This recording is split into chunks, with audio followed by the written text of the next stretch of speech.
Welcome back my channel. हमने पिछले class में पढ़ा था क्लास 9 का केमिस्ट्री चैप्टर 1, जिसमें था पदार्थ के बारे में। तो हमने पदार्थ की जानकारी ले ली थी और उसके 3 अवस्था होते हैं, ठोस, द्रव और गैस, जिसमें हमने ठोस के बारे में पढ़ा था। और अब द्रव यानी लिक्विड, ठीक है। तो हमने ठोस में क्या पढ़ा था?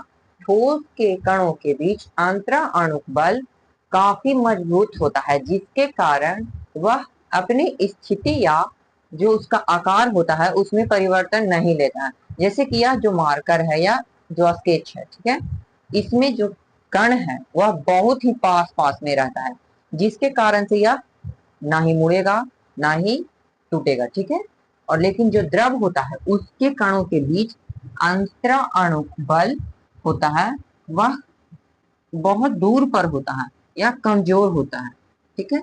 तो हम यहाँ पे डिफिनेशन दे सकते हैं कि ठोस की तुलना द्रव का अंतराणु आकर्षण बल काफी कमजोर होता है। तो लिख सकते हैं, अब यहाँ पे लिखेंगे क्या?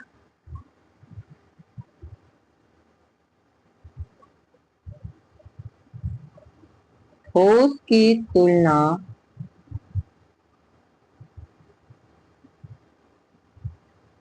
द्रव का अंतराणु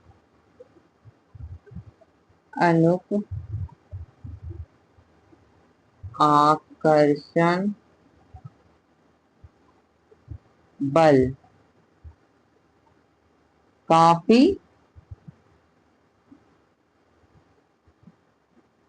कमजोर होता है। इसको हम मतलब एक डायग्राम बनाकर भी हम इसको समझा दे सकते हैं, उससे आपको समझने में काफी मतलब मदद मिल सकता है, ठीक है। तो हम पहले उस फिगर को ड्रॉ करते हैं।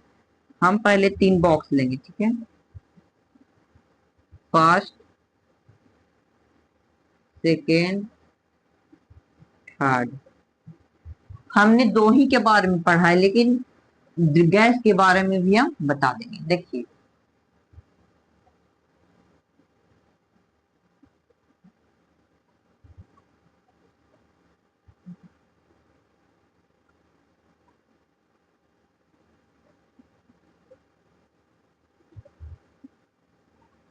ये हो गया हमारा ठोस, द्रव और गैस, ठीक है। ठोस, द्रव और गैस। तो ये हो गया हमारा अंतराणु आकर्षण बल। जो बीच में जगह बचा हुआ है उसी को कहते हैं अंतराणु आकर्षण बल। ये जो बीच में जो जगह हुआ है, जगह बना हुआ है, इसी को कहते हैं अंतराणु आकर्षण बल। तो इससे आपको पता चल गया। अब इसी से हम गैस का भी डिफिनेशन दे सकते हैं कि ठोस और द्रव की तुलना गैस का अंतराणु आकर्षण बल काफी कमजोर और काफी दूर दूर पर होता है, ठीक है, जिसके कारण गैस।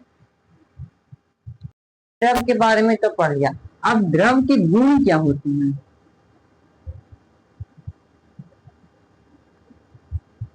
द्रव के गुण, इसके गुण निम्नलिखित होते हैं, ठीक है। हम गुण के बारे में कुछ बताते हैं। एक हो गया घनत्व, तरलता और पहला घनत्व, दूसरा तरलता और एक हो गया विसरण।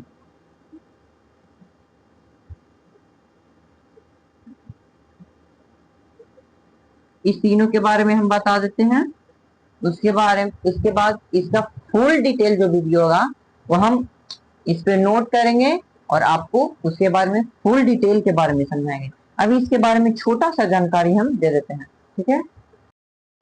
घनत्व किसे कहते हैं? ठोस, इसमें जो हमें पढ़ना है द्रव और गैस, ठोस, द्रव और गैस। तो द्रव और जो गैस हो गया ठोस से ही रिलेटेड सारे बात रहेंगे, ठीक है, ताकि मतलब पता ही तो चले कि ठोस जो है वह ताकतवर होता है। द्रव और गैस की तुलना में ठोस जो चीज है वह ताकतवर होता है।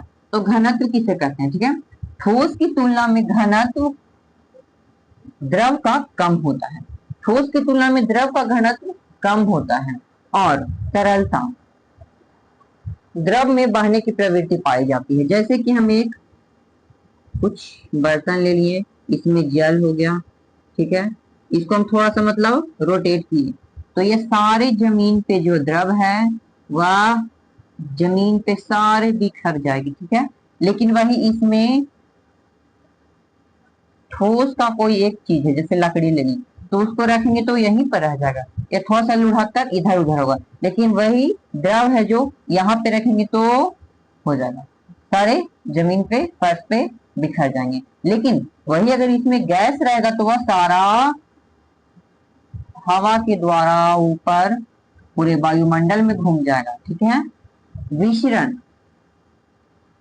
द्रव में मिलने की प्रवृत्ति पाई जाती है। जैसे कि एक ग्लास में हो गया हमारा जल, एक ग्लास में हो गया हमारा दूध, ठीक है, तो ये दोनों को अगर हम मिलाएंगे, मिलाने पर दोनों का हमें क्या मिलेगा, एक मिक्सचर मिलेगा, यानी एक मिश्रण बन जाएगा जल और दूध का। जैसे हम दूध पीते हैं तो उसमें जहां से हम खरीदते हैं वहां से जरूर आपके दूध में जल मिलाया हुआ रहता है, तो वह क्या हुआ, मिश्रण हुआ। जब द्रव में मिलने की प्रवृत्ति पाई जाती है या मिश्रित होने की प्रवृत्ति पाई जाती है उसे ही विशरण कहते हैं। तरलता, द्रव में बहने की प्रवृत्ति पाई जाती है। ठोस की तुलना द्रव का घनत्व कमजोर होता है। तो हमने इतना तो आपके बारे में द्रव और द्रव के गुण बता दिया, ठीक है। अगले क्लास में इसमें कुछ और बचा हुआ है उसको कंप्लीट करेंगे और उसके बाद गैस के बारे में जाएंगे, ठीक है। उसके अगले क्लास में तो यह ठोस द्रव हो गया और गैस के बारे में अगले क्लास में हम खत्म कर देंगे। उसके बाद आएगा बायोलॉजी का चैप्टर 1 कोशिका, और कोशिका की खोज हो गई है और कोशिका में पाया क्या किया जाता है और उसके क्या क्या कार्य हैं उसके बारे में हम अगले क्लास में आपको फुल डिटेल के बारे में समझाएंगे और बताएंगे। तो अभी के लिए इतना ही। Bye bye. Like comment share subscribe जरूर करिएगा जाते जाते, ताकि मेरा जो वीडियो है वह आपके पास जाते रहे, ठीक है। Bye bye.